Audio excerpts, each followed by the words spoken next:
जय श्री राधे। पूज्य श्री सद्गुरुदेव भगवान के चरणों में प्रणाम। पूज्या उषा बहन जी का जीवन चरित्र। कल हमने सुना था कैसे पूज्या उषा जी वृषभानुपुर बरसाना आई। अब आगे सुनते हैं। हाँ, तो प्रिया जी की निज स्थली वृषभानुपुर की दिव्य भूमि के प्रति पूज्या उषा जी का हृदय पहले भी अनेक बार आकृष्ट हो चुका था। इस बार सहज ही सुयोग बना और उस दिव्य स्थली के लिए प्रस्थान किया। श्री जी के मंदिर का वातावरण दिव्य है तथा उन्हीं रस कणों से इनका मन उमंग में भर गया। वहाँ की प्रकृति, वहाँ की दिव्यता मन प्राणों को आलोकित करने लगी। इसी मिलन मधुरिमा में भर प्रिया जी के स्वर में स्वर मिला।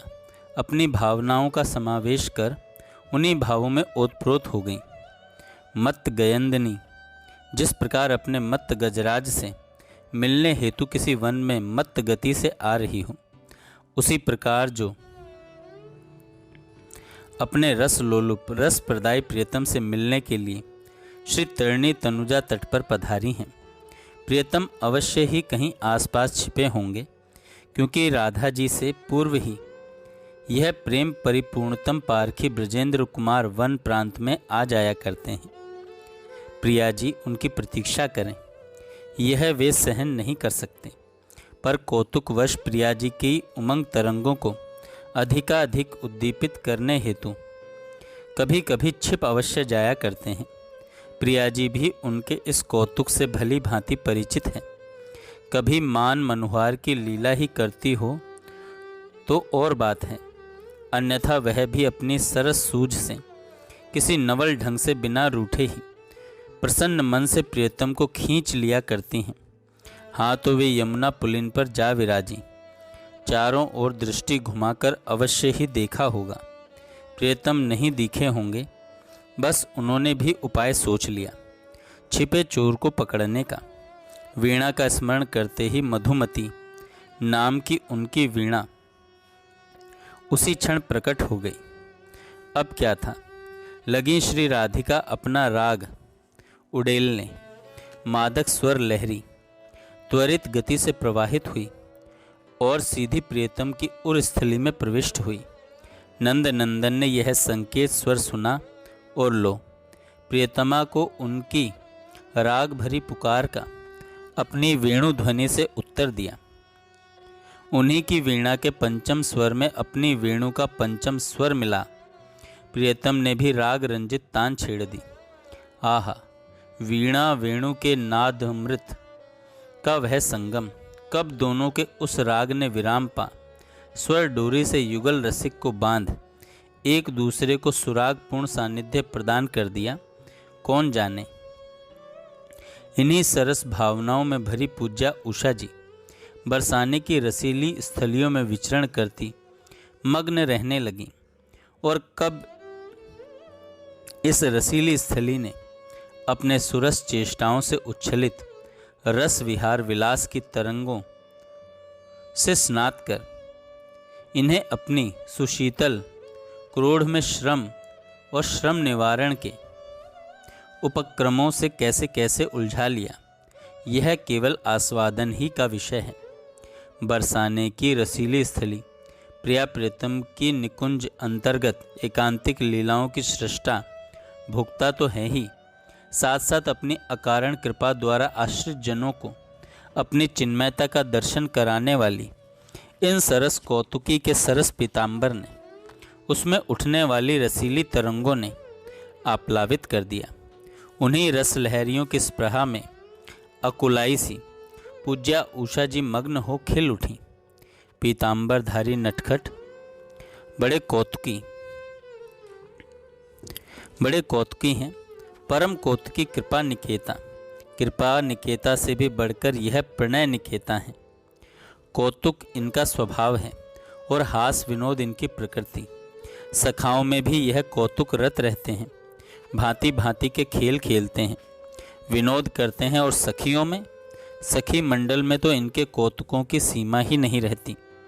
कभी छद्म वेश धारण कर चोरी से उनमें जा बैठते हैं, तो कभी रसीले इंगितों से उन्हें विवश कर संकेत स्थलों में बुला भांति भांति से विलसित होते हैं।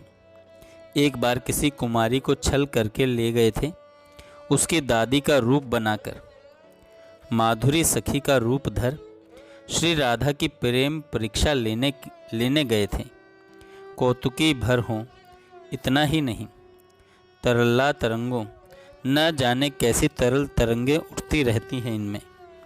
इनके हृदय सिंधु में राधिका राग सागर हिलोरें लेता रहता है। राधिका की यह राग सागर परम उदार है। सभी को जो भी इनमें अनुरक्त हैं, उन सभी को अपनी इन तरल तरंगों से सिक्त रखते हैं। इनके राग रस में भीजी यह रस देवियाँ सदा सदा किसी नवल उमंग में, सुखकर चाह में,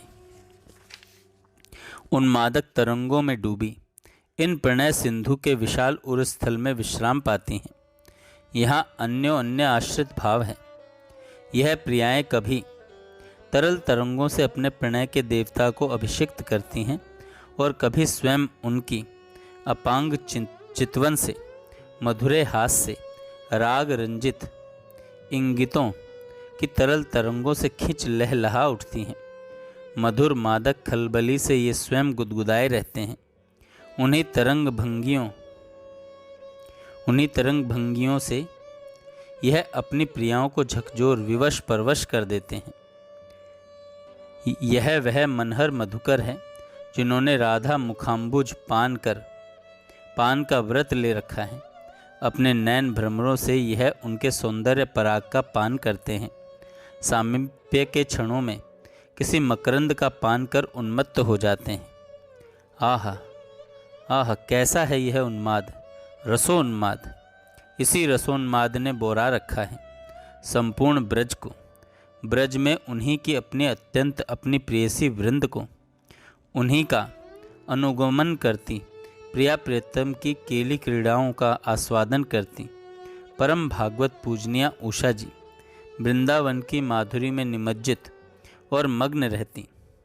इधर लावण्य और केली भावित होकर उसी का सरस प्रशस्ति गान कर रही हैं। हाँ हाँ, इसी केली के द्वारा ही तो ब्रज ललनाएं अपने प्रियतम के उरस्थल को सदा सदा सींचा करती हैं।